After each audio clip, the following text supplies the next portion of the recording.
हमारा कुकिंग का सेगमेंट है, लेकिन माहौल हमने कौमी तराने वाला बनाया हुआ है। कम से कम अभी हम सब शुरू हो मेरा और आपका तो बना हुआ है ना, ऐसे असेंबली में खड़े हैं ऐसे हम। अच्छी बात है ना, कौमी तराना भी हमारा मुल्क का कौमी तराना है, कभी कभार हम लोग को पढ़ लेना चाहिए। मैं पीस का निशान, आप वो जो व्हाइट का है ना, और ये चांद तारा जी, ब्लैक एंड व्हाइट। अच्छी आपने तशबीह दी है, बिल्कुल सही है।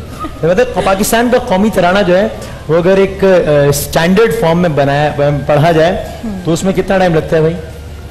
1 मिनट 20 सेकंड। 1 मिनट 20 सेकंड हमने अपने पूछा था। 80 सेकंड में पाकिस्तान का कौमी तराना बजता है। लेकिन ये जो शेफ फरा जो डिशेस बनाना सिखाती हैं वो देखने में लग रहा होता है कि पता नहीं कितनी उसमें मेहनत होगी और कितना टाइम लगता होगा, लेकिन बहुत ही कम बजट में और बहुत ही कम टाइम में वो चीजें बन जाती हैं। तो बनाती बड़ा अच्छा है शेफ फरा। मेरा टारगेट था कि मैं हमारे लोगों को जो घर में बैठे हुए उनको मैं आसान आसान सी रेसिपी सिखाऊं, और दूसरा था कि मैं आपको भी कुछ सिखाऊं। तो इस टारगेट में थोड़ी बहुत कामयाबी हुई है। इस टारगेट में हुई है कोई कामयाबी? तो मुझे लगता है थोड़ी बहुत आपको मसालों की पहचान हो गई। जब मसालों की पहचान होगी तब जाके आप खाना बनाएंगे। इंसानों की पहचान से ज्यादा मुझे मसालों की पहचान मुश्किल लगती है। मैं इंसानों को पहचान लेता हूँ, ये आदमी क्या है, गेम, मसाले नहीं पहचान सकता। अच्छा, मसाले नहीं पहचान सकते, क्या करूँ मैं इसके लिए, मुझे बताएं आप। ऐसा करें, किचन में जाया करें दिन में 1 मरतबा, ठीक है, और सारी बर्नियां उठा के देखा करें और पूछा करें घर वालों से दो चीजें, ये क्या है, ये क्या है, फिर सबक याद करते हैं ना, वो याद कर ले। फिर रात को अपनी अम्मी को टेस्ट दिया करूं। बिल्कुल टेस्ट दिया करें, फिर दूसरे दिन बोला करें कि देखिए ये सही था, आप फिर 2 की दोबारा बारी आ गई, तो इंशाल्लाह ताला 15 दिन में सारे मसाले, 15 दिन में 30 मसाले सीख बिल्कुल आप सीख। कुल मिला के 30 मसाले हैं इस दुनिया में? नहीं, बहुत सारे मसाले हैं, लेकिन ज्यादातर हम यूज करते हैं वो कम मसाले यूज करते हैं। वैसे मसाले तो बहुत ज्यादा होते हैं, अनगिनत अल्लाह ताला की नेमतें हैं। तो बनाना क्या है आपने ये बताया? बनाना तो मुझे इंशाल्लाह मैं आज बनाऊंगी कश्मीरी कोफ्ते।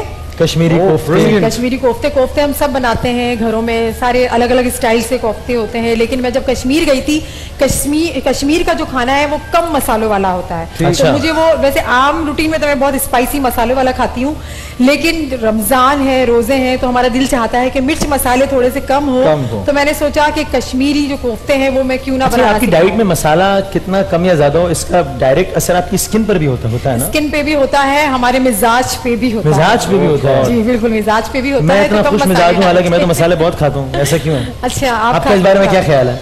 आप खुश मिजाज है तो माशाल्लाह, आपको माशाल्लाह इतने सारे लोग हैं देखने वाले, जुनेद भाई आप प्यार करते हैं, तो आपका जो ये मिजाज है उनके प्यार की वजह से है, उनकी मोहब्बत की वजह से है, तो इस वजह से ये अच्छा मिजाज है। अच्छा मिजाज है। तो कश्मीरी कोफ्ते और ठंडाई बनाऊंगी क्योंकि गर्मी बहुत ज्यादा है, और अल्लाह के हुक्म से, अल्लाह की रहमतों से थोड़ी बारिश भी हुई है अल्हम्दुलिल्लाह। तो देखिए, मैंने सोचा कि मैंने ठंडाई बनानी, और अल्लाह ताला ने ठंडी ठंडी हवाएं और ठंडी ठंडी बारिश हमारे लिए नाजिल फरमा दी। आप जो सोचती हैं वो हो जाता है। आप इस वक्त क्या सोच रही हैं? खुलूस नियत के साथ आप जो भी सोचा जाए तो इंशाल्लाह वो आपका काम जरूर पूरा होता है।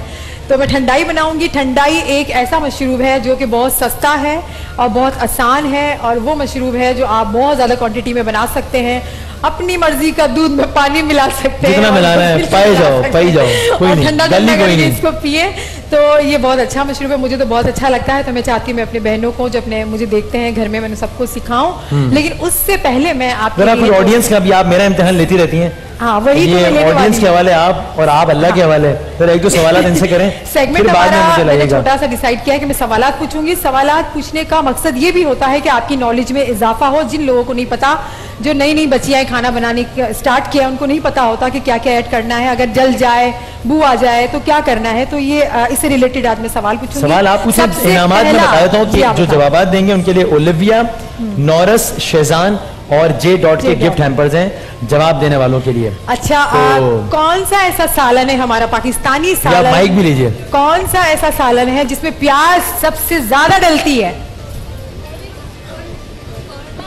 सबसे पहले इस बहन ने जवाब दिया था, आगे माँ के पास करें। कोरमा, बिल्कुल सही जवाब है, कोरमा। अच्छा जी, कोरमे में प्याज सबसे ज्यादा डलती है। ओके, प्याज तालियां बजाने में कोई पाबंदी नहीं है भाई, बजा दें। अच्छा, ये चले, नॉलेज में भी इजाफा हो रहा है। कोरमे में सबसे ज्यादा प्याज डलती है जी। अच्छा, और प्याज में सबसे ज्यादा क्या डलता है? पानी, शोरबा ज्यादा बन जाता है। तो मैं क्या अच्छा, गरम मसाले में एक मसाला है जो दर्द के लिए बहुत मुफीद है, दर्द के लिए बहुत मुफीद है। अल्लाह ताला ने इतनी तासीर रखी है कि दर्द सही कर देता है। मसाले में लौंग, दांत वगैरह में जो तकलीफ लौंग होती है। लौंग, बिल्कुल सही जवाब है, लौंग। वाह वाह, अच्छा ठीक है। और खबरदार कोई तालियां ना बजाए प्लीज, ये आपसे रिक्वेस्ट है मेरी। इसको भी सीरियस ले गए? बिल्कुल सीरियस ले गए। अच्छा जुनेद भाई, वसीम, अगर आपके घर में हंडिया जल जाती है, सालन जल जाता है, फिर आप क्या करेंगे, क्या डालेंगे बताएं? फेंक देंगे? हम नया बनाएंगे, क्या करेंगे? इसकी बू हट जाए और वो हम खाने के लायक हो जाए। अच्छा, ये हो सकता है? बिल्कुल हो सकता है। हो सकता है? बिल्कुल हो सकता है। क्या हो सकता है बताओ? क्या हो सकता है? यहाँ से मैं पूछ चुकी थी। चलो इनसे पूछ लें, ब्लू में जो है। जल गया तो दूध डालेंगे, दूध डालेंगे, बिल्कुल सही जवाब है। अच्छा जी, अरे वाह। नहीं मतलब मैंने सालन बनाया, वो जल गया जी, तो दूध डाल दो। थोड़ा सा दूध डाल दें, तकरीबन आप आधा कप दूध डाल दें, फिर इसको थोड़ा सा उबाल दे दें, तो जो जलने की बू होती है वो खत्म हो जाती है। लेकिन जो दूध आएगा उसका क्या होगा फिर? कौन सा दूध फिर मैं डबल रोटी के साथ दूध और सालन खा रहा हूँ? बिल्कुल भी नहीं आएगा। सालन के साथ वो दूध को जब हम बॉईल करेंगे, सालन को बॉईल करेंगे, उबालेंगे, तो दूध उसके साथ मेल्ट हो जाएगा, तो सालन का सालन रहेगा, दूध नहीं आएगा। देखिए अल्लाह ताला ने एक चीज सिखाई है, अगर वो खराब हो जाती है तो उसका हल भी बताया है कि हमारा रिस्क, हमारा अनाज जो है वो जाया ना हो, हम खा। सुभान अल्लाह। एक और आखिरी सवाल पूछिए, फिर हम चलते हैं। और सवाल है, बड़ा इंटरेस्टिंग सा सवाल है। एक मसाला है जो हम अमूमन खानों में इस्तेमाल करते हैं, लेकिन दुल्हनें भी उसको लगाती हैं।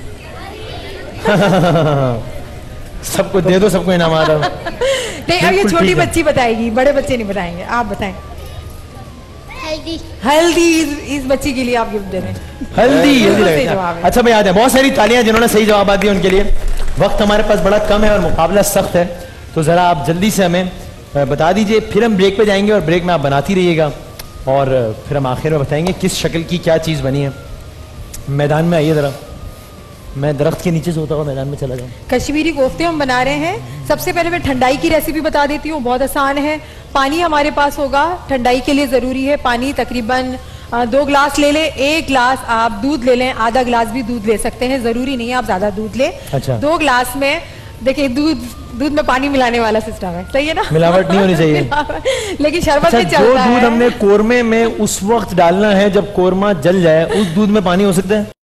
हाँ, हो सकता, वो तो दूध वाला डालेगा, वो हम नहीं डालेंगे। हाँ, वो दूध वाले की जिम्मेदारी, हमारी जिम्मेदारी नहीं है। ठीक है। ठंडाई आ रही हूँ। ठंडाई के लिए 2 गिलास पानी, 1 गिलास दूध, उसके अंदर आपने बादाम, पिस्ते थोड़े थोड़े शामिल करने हैं। मैंने पहले ही बताया था, बादाम अगर आपके पास नहीं है तो आप मूंगफली को भी पीस के डाल सकते हैं, फिर बादाम डाल सकते हैं। यार आप खजूर के लड्डू बनाती हैं, उसमें बादाम, ठंडाई में बादाम। आपको क्यों बुरा लग रहा है? आपको तो खुश होना चाहिए, आपको तो खुश होना चाहिए कि चलो बादाम का इस्तेमाल इतना ज्यादा कर रही है। जी ठीक है, कोई फेमस हो रहा है। कोई फेमस हो रहा है, बड़ी बात है। बादाम ले लिया, इलायची पाउडर बिल्कुल जरा सा चुटकी भर लेंगे, शक्कर शामिल करेंगे, चीनी शामिल करेंगे उसके अंदर, और मैं इसके अंदर शामिल कर रही हूँ जाफरान। अगर जाफरान नहीं है, क्योंकि चूंकि बहुत महंगा होता है, तो आप जायफल, जावित्री भी डाल सकते हैं, जो कि बहुत सस्ती मिलती है। उसको पीस के बिल्कुल चुटकी भर आप इसमें शामिल करें। इन सारी चीज़ों को मिलाएं और अरके गुलाब 1 टेबल स्पून आप इसमें के अंदर शामिल करें, बर्फ डालें, इसको मिलाएं और उसको फ्रिज में रख के आप पिए। आप यकीन माने, आपको इतनी ठंडक मिलेगी, इतना सुकून मिलेगा। और जो आपको रोज़ों में पानी की प्यास लगती है, अगर सहरी में आप इसको पी लें तो पानी की प्यास आपको नहीं लगेगी, सुकून मिलेगा, आपको मैदे को सुकून मिलेगा और ये बहुत आपको अच्छा लगेगा। ये ड्रिंक आप जरूर बनाइएगा, मुझे बताइएगा, इंशाल्लाह मैं दोबारा रिपीट कर दूंगी। बताएंगे आपको। और कश्मीरी कोफ्ते हैं मेरे पास, कीमा मैंने लिया है। कश्मीरी कोफ्ते तो दुम्बे के गोश्त से बनते हैं, लेकिन मेरे पास यहाँ पर बीफ है, ज्यादातर दुम्बे के गोश्त का इस्तेमाल होता है। बीफ लिया है, तो अच्छी तरह से मैंने चॉप किया है और इसके बाद मैंने दिया है इसके अंदर ग्रेवी बनाने के लिए चॉप प्याज है। पीस लें प्याज को आप। प्याज पीसने का बता देती हूँ कि पहले आप 1 गिलास पानी में इसको 5 मिनट तक बॉईल कर लें। बॉईल करने के बाद इसको पीस लें। प्याज के अंदर से आपको हीट नहीं आएगी और बहुत अच्छी तरह से ये पिस जाएगी। और ये टमाटर है मेरे पास पिसे हुए, तकरीबन 2 अदद टमाटर हैं। 1 कप दही है मेरे पास, अदरक लहसुन है 1 टीस्पून, 1 अदद अंडा है, हरी मिर्चें हैं और मेरे पास ये सौंफ का इस्तेमाल कर रही हूँ, पिसी हुई सौंफ है और इलायची पाउडर है, लाल मिर्च पाउडर है। और अब आपको ब्रेक लेनी है मेरे ख्याल से। हाँ जी, मैं वही जरा। अच्छा, तो ये सारे मसाले हैं, बिल्कुल आप ब्रेक ले लें, उसके बाद बनाती बुनियादी अज्जा बता दिए, बुनियादी अज्जा बता दिए। जब मैं बनाती जाऊंगी तो मैं साथ आपने तरकीब भी बता दी है कि इसको किस तरीके से करना। तरकीब मैंने नहीं बताई, तरकीब तो आप अगर क्विकली तरकीब तो बता दीजिए। कीमे में सौंफ को मिला लेंगे, सौंफ के बाद चॉप हरी मिर्चें, 1 अदद अंडा मिला लेंगे, नमक मिलाएंगे और सफेद जीरा पिसा हुआ, लाल मिर्च थोड़ी सी कीमे के अंदर मिला के इसके बॉल बना लेंगे। बॉल को क्योंकि अंडा पहले से शामिल था, बिल्कुल शैलो फ्राई करना है, लाइट से ऑयल में इसको फ्राई करना है। जब गोल्डन ब्राउन हो जाए इसको निकाल देना है, जरा सा ऑयल लेना है। ऑयल के बाद इसके अंदर पिसी हुई प्याज, पिसे हुए टमाटर, हरी मिर्चें, लाल मिर्च, नमक ये शामिल करके इसकी ग्रेवी बना लेना है, सालन बना लेना है। जितने आपके घर में अफराद है आप इसमें पानी डाल सकती हैं, वरना नहीं डाल सकती तो ड्राई बना लें। जो कोफ्ते तले हुए वो इसके अंदर शामिल करके 1-2 दम दे दें और आपके ये कश्मीरी कोफ्ते तैयार हो गए, बहुत ही कम मसालों में कश्मीरी कोफ्ते, और बहुत ही कम पैसों में भी, बहुत ही कम पैसों में, बिल्कुल। ये क्या दरख्त उगाया है? ये मैंने दरख्त उगाया, ये भी उग रहा है, ये ब्रेक के बाद थोड़ा सा और ऊपर हो जाएगा। ये दरख्त उगाया है, इस क्या कहते हैं इसको? मुझे तो ये भी नहीं पता इसको क्या कहेंगे। ये इसका कैप है, और ये क्या है? देगची का कैप है, ये देगची है, देगची जी, देगची का कैप है, इसके अंदर दरख्त उगाया, तो पानी दूंगी तो ये उग जाएगा। अच्छा, आपने कहा कोरमा जल जाए दूध डाल दो, जब कोरमा जलेगा तो देगची भी जल जाएगी। हाँ, उसके ऊपर भी दूध डाल सकते हैं तो ठीक हो जाएगा। नहीं, इसके तो दूध नहीं, उसका फिर वो हमें खुद ही धोना पड़ेगा, वो साबुन लेके स्कॉच ब्राइट लेके इसको धोना पड़ेगा, वो धुल जाएगा। हाँ, ठीक हो जाएगा। तो मैं बता दूंगी मैं आपको, बर्तन धो के भी आप कहें तो। हाँ, आपने मुझे बहुत सारी चीजें बतानी है रमजान में। सही है। हाँ, 30 रमजान तक मुझे सब पता चल जाएगा। तो जनाब शेफ फराह ने ये बुनियादी अज्जा बता दिए हैं, तरीक़ा इस्तेमाल बता दिया है, तो अब ये बनाएंगी, ये पकाएंगी और हम देखेंगे, और फिर आपको आने वाले सेगमेंट में जब एक तैयार शक्ल की सूरत में सामने आ जाएगा फिर दिखाएंगे। एक वक्फे के बाद दोबारा हाजिर होते हैं।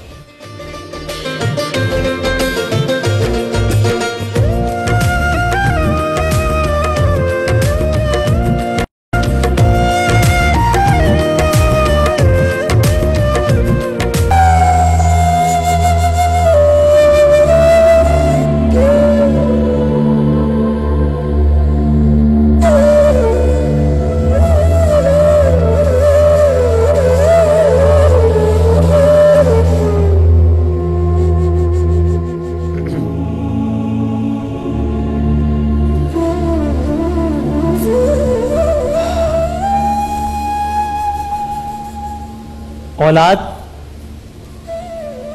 वालिदैन के लिए एक दिल का चैन होती है, दिल का सुकून होती है। औलाद वाले जानते हैं कि चाहे कितनी ही परेशानियां हो, कितना ही गम हो, कितना ही टेंशन और डिप्रेशन हो, जब आप अपने बच्चे को मुस्कुराता हुआ देख लेते हैं, खिलखिलाता हुआ, हंसता हुआ देख लेते हैं, वो सारी परेशानियां, सारा दुख एक लम्हे को बिल्कुल आप भूल ही जाते हैं। ऐसा लगता है एक दुनिया से आप दूसरी दुनिया में आ गए। इस एतबार से भी औलाद एक बड़ी नेमत है, कई और एतबार से तो है ही, इस एतबार से भी है।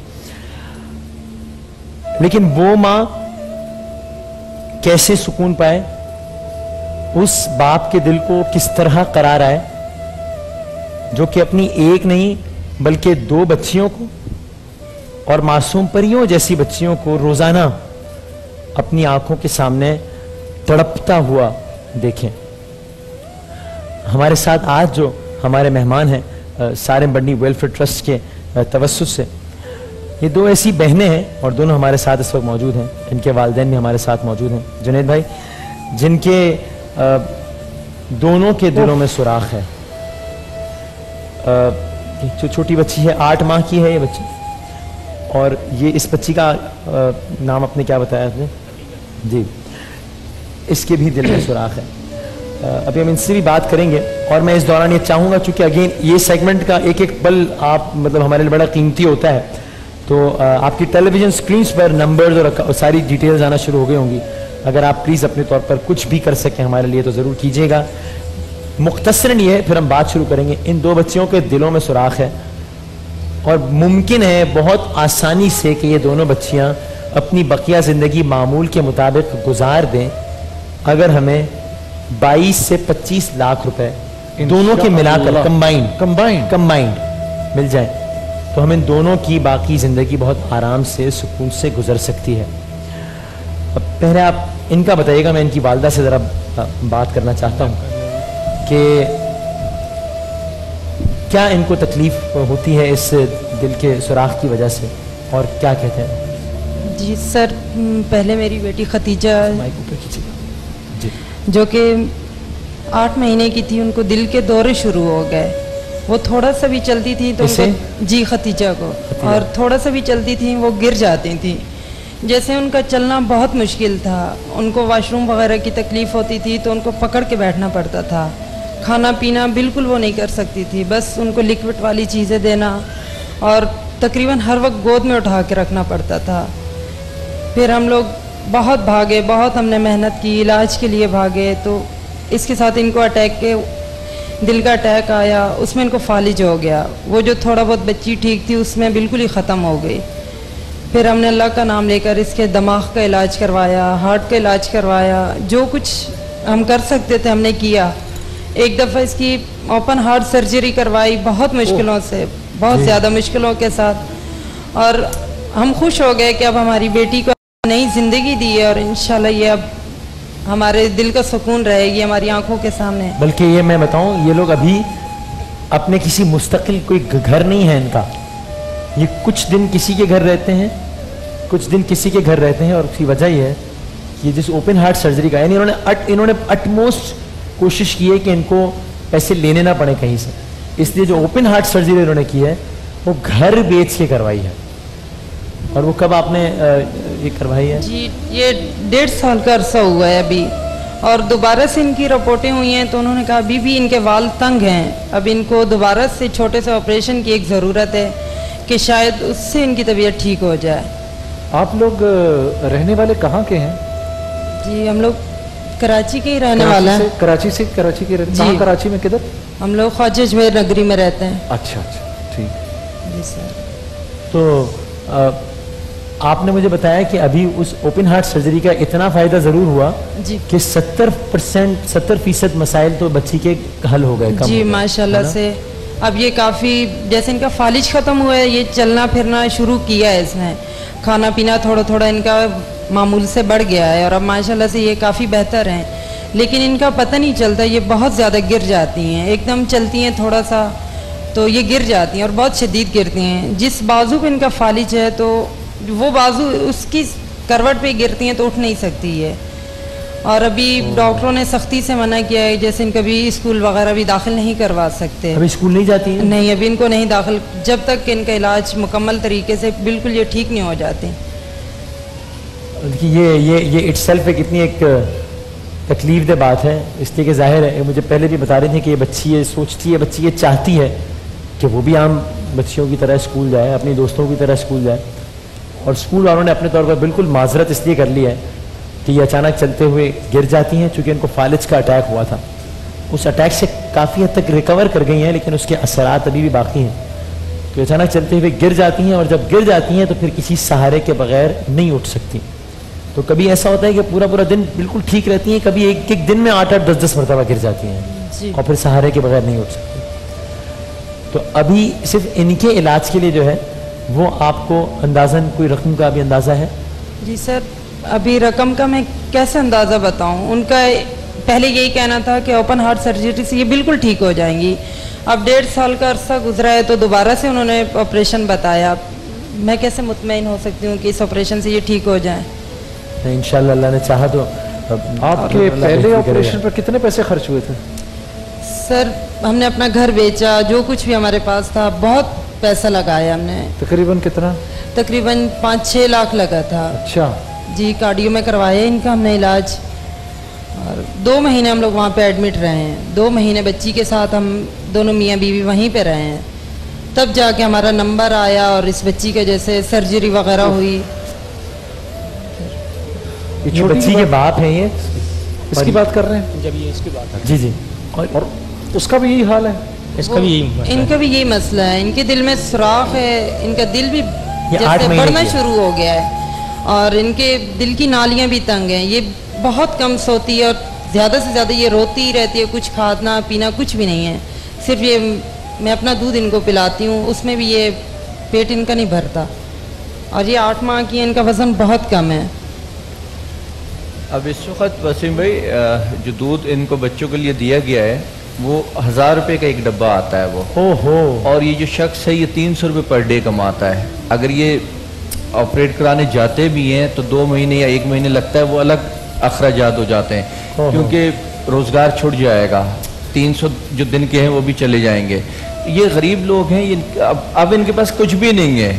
अब इस हाल पे हैं कि कोई मदद करेगा तो इन बच्चों की ज़िंदगी बचेगी, अगर कोई मदद नहीं करेगा तो फिर अल्लाह ही के हवाले है कितनी उसको ज़िंदगी देता है। जैसे इस बच्चे के फालिज का भी असर, इसको आप चलाएं तो थोड़ा सा है, लेकिन इलाज की तरफ जाएगी तो लड़की है, आहिस्ता आहिस्ता बेहतर हो जाएगी। छोटी है, जैसे बड़ी होगी बेहतर हो जाएगी। लेकिन इलाज की तरफ नहीं जाएंगे तो सिर्फ अफसोस कर सकते हैं कल देख करके, और कल देख के अफसोस से बेहतर ये है कि आज हम कुछ करें तो ज़्यादा बेहतर है ये। वसीम भाई मेरे दिल में आती है, अगर 10 लाख रुपया अभी जमा हो जाए, 5 लाख में इनका घर आ जाए वापस, और 5 लाख रुपए इलाज के लिए अगर हो जाएं अभी इस वक्त, बिल्कुल, और बाकी अल्लाह पाक एक निज़ाम सही बात है, कहीं से मतलब एटलीस्ट हम एक आगाज तो कर सकेंगे। हाँ आगाज तो होगा।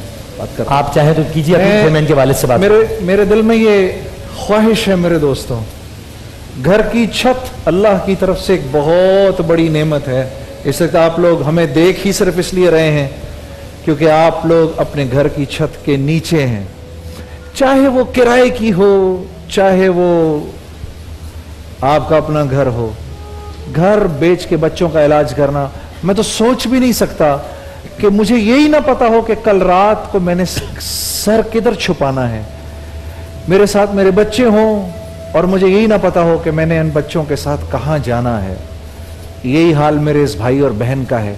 ये बातें हम सुनते हैं लेकिन आज एक्सपीरियंस भी कर रहे हैं। आप लोगों से गुजारिश है, हमें कॉल करिए, हमारे नंबर्स आपके सामने आ रहे हैं। कोई 50,000 दे सके, कोई 1 लाख रुपया दे सके। मेरे दिल की ये ख्वाहिश है कि हम 10 लाख रुपया ये इन सेगमेंट्स के होते होते हम 10-1 लाख रुपया जमा कर लें। 5-6 लाख में मेरे भाई का घर आ जाए और 4-5 लाख रुपए इन दोनों बच्चों की इलाज के लिए अगर मिल जाए तो एक मामला शुरू हो जाएगा। आप लोगों से गुजारिश है, टेलीफोन उठाइए और फोन करिए। ज़कात के लाखों नहीं करोड़ों रुपए आप लोगों के पास हैं। ये तो 100% ज़कात के मुस्तहिक लोग हैं। आप इन पर रहम खाइए, अल्लाह आप पर रहम खाएगा। किसी को किसी तकलीफ में देखें, अगर आपने उस पर खर्चा कर दिया, उस तकलीफ से खास तौर पे अल्लाह आपकी हिफाजत करेगा। सोचो आपके बच्चे बिल्कुल ठीक हैं, अभी कोई मसला नहीं। अगर आज मेरे यार आपके बच्चे को कुछ इस तरह हो जाए, हम अपने खजानों के मुंह खोल देंगे। हाँ, आज एक गरीब का बच्चा है तो देखकर 4 आंसू बहाकर हम खामोश हो जाते हैं। मेरे अजीज दोस्तों, टेलीफोन उठाइए और फोन करिए। जी वसीम। ठीक, तो हमारी हॉटलाइंस खुली हुई हैं, हमारे सेगमेंट शान रमज़ान के जारी हैं। इन नंबर्स पर आप किसी भी वक्त रब्ता कर सकते हैं, क्योंकि ज़ाहिर है इस सेगमेंट का वक्त महदूद होता है, लेकिन आप हमें किसी भी वक्त कॉल कर सकते हैं और अपना जो रकम है, जो अपनी अमाउंट है, वो हमें बता सकते हैं। ये इनके वालिद हैं। सबसे ज़्यादा हौसला अफजा बात यह है, सबसे ज़्यादा काबिल तारीफ़ बात यह है कि इस हाल में भी ये अपनी इस्तिताअत के मुताबिक जितना कर सकते हैं ये टीन डब्बे वगैरह का काम करते हैं। आप बताइएगा, आप क्या? मैं टीन डब्बे का काम करता हूँ। डॉक्टर ने बोला इसको अच्छी खुराक दो बच्चों को, डॉक्टर ने बोला अच्छी खुराक दो बच्चों को। अब 300 रुपये, 250-300 कमाता हूँ टीन डब्बे में, ठेला लगाता हूँ मैं, सारा दिन 250-300 रुपये कमाता हूँ। जो हो सकता है मैं करता हूँ अपने आप। डॉक्टर ने कहा अच्छी खुराक दो, तो वो कह रहे हैं कि 300 रुपये कमाता हूँ, मैं कहाँ से दूंगा उसको? हाँ, अच्छी खुराक पे इनको अस्पतालों में लेके जाना आना बहुत मुश्किल हो जाता है। अल्लाह ताला इंशाल्लाह अपना करम करेगा, हम अपनी पूरी कोशिश करेंगे। ये खुद एक कितनी ज़्यादा बेबसी की बात है, अब इसका अंदाज़ा लगाइए कि दवा तो बहुत दूर की बात है, बहुत आगे की बात है, क्योंकि वो दिन के 300 रुपये कमाते हैं, 300 रुपये दिन के कमाते हैं। यानी कि अगर सारा महीना भी काम करें बगैर छुट्टी के तो 9,000 रुपये। दवा की हम कहाँ बात कर रहे हैं? डॉक्टर जो कह रहे हैं कि जो दूध आप ये दूध पिलाइए, वो दूध 1000 रुपये का एक पैकेट है। यानी अगर ये अपनी जितनी भी जमा पूंजी होती है इनके पूरे महीने की, वो सब लगा दें तो 9 डब्बे आते हैं दूध के बस, और उसके बाद सारी तनख्वाह खत्म हो जाती है। इसमें और भी कोई भी खाने, इनके अपने खाने पीने का खर्चा भी अगर हम इसमें ना शामिल करें। ये कहना बड़ा आसान है, ये जो इससे गुजर रहा हो कोई जानता है। अल्लाह करे कि हम शान रमज़ान की नशरियात के अख्ताम पर ये और जैसी जितनी भी फैमिलीज आती हैं उनको हम एक जिस कंडीशन में भी हैं उससे ज़्यादा बेहतर कंडीशन में छोड़ें। तो हमारी हॉटलाइंस ऑन है, हम एक ब्रेक की तरफ जा रहे हैं और हमारे जो कॉरेस्पॉन्डेंट्स हैं वो आपकी कॉल्स रिसीव करते रहेंगे और आपके डोनेशंस नोट करते रहेंगे। एक वक्फे के बाद दोबारा हाजिर होते हैं इंशाल्लाह।